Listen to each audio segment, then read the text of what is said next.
Ken Burtram has had a great impact on my life, all my life actually. In the time that I have known Ken, he's been a man of his word. He's a person that believes in people. He's an encourager. I remember him as a fellowship pastor at Cornerstone Assembly in Bowie when I was attending Pasadena Assembly. He opened a church so that I could be baptized in their baptistry. I remember in the 1990s when I was a teenager, he came to Pasadena and spoke at a watch night service, casting the vision of church planting. The first time I ever thought about reaching the world through church planting. His leadership has impacted me in a couple of different ways. Number one, the importance of building teams. People who are gifted in areas that you are not gifted in. And I think he models this, that he does not pretend to know everything. Secondly, the importance of seeking God for direction. And then knowing that when you've heard from God, go ahead and pursue that regardless of what others may feel about it or think about it. And then last, never giving up on a dream or a vision.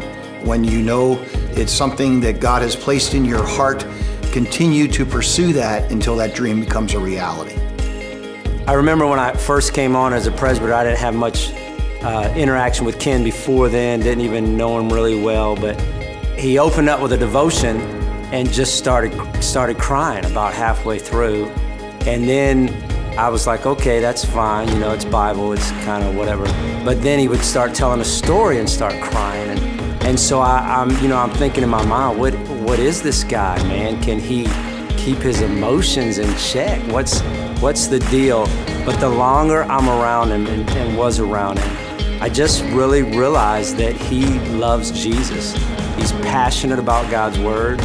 Every time he reads it, he might have read it 1,000 times, but there's something new in it, and it speaks to his heart. When he talks about pastors, he cries because he loves pastors. When he talks about the church, he cries because he's passionate about the church. One thing that I think is that we learn how we love people by how they love people that we love. And I've seen Ken and Johnny's care for my sister Ariel, missionary to Spain, in a great and meaningful way.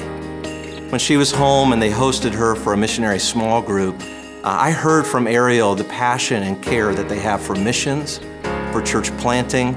And when I saw the way they love and care for her, it just made my love and respect for them grow. If there was one word to describe Ken, I think it would just be humble. There's more than one word. Genuine, because he's the real deal. If I were to sum up Ken Burtram into one word, it would be faithful. He is there, and he has served faithfully. I'm so thankful for all that his pastoring has meant in my life. Humble, sensitive, he's the real deal. You get what you get with Ken, and I'm so proud to be a part of this district and serving alongside of him.